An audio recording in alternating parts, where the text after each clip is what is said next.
Hello everybody, just a little update on my progress on Brooking Vale.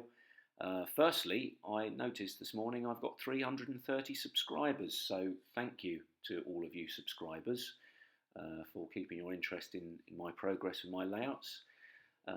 Nice to know that I have got some viewers. Anyway, so here we go. This is Brooking Vale Part 2, so as you can see things have moved on a little bit.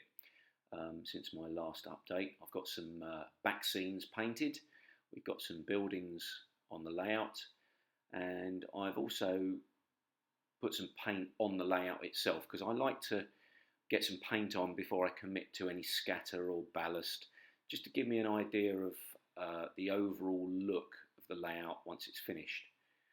You'll see here this bit of footage shows what will become a diesel heritage centre. So that's really the theme of Brooking Vale. It allows me to run lots of different diesel locos, which I've got to say, unfortunately for you steam purists, I am a bit of a diesel man.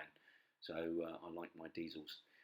This is half of the layout. This is the permanent side, which is installed permanently. The other half of the layout where it splits is going to be the exhibition.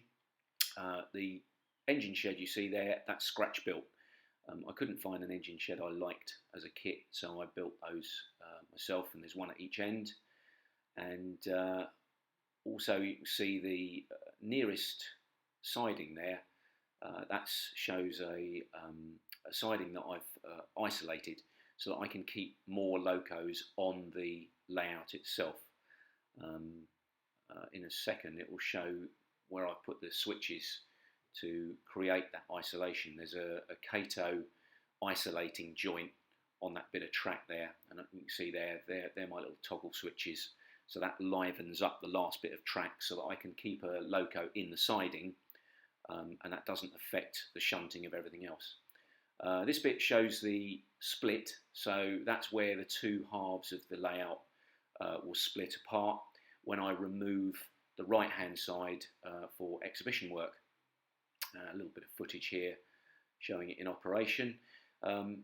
Most of the buildings are Kestrel by Gauge Master, which I've cut about. So I've made my own low relief buildings there. So I think that was a station master's house, and the station which I've literally sliced in half. So I'm using half on one side of the layout and half on the other, which has worked fairly effectively. But yeah, so things have come on a bit. Still a long way from finishing, but I thought it was time I posted an update on what has proved to be fairly slow progress. So this shows the layout complete, and as you can see, it's quite a neat little shelf layout, so it doesn't take up too much room in my man cave, and this gives you a helicopter view of the layout as a whole. And as I said in my previous post, it's about 3 meters of track, so not particularly long, but interesting operationally, because of my little passing loops. You can just run stuff backwards and forwards quite happily. Not sure about the Class 8 there at the moment that I'm going to mount on that.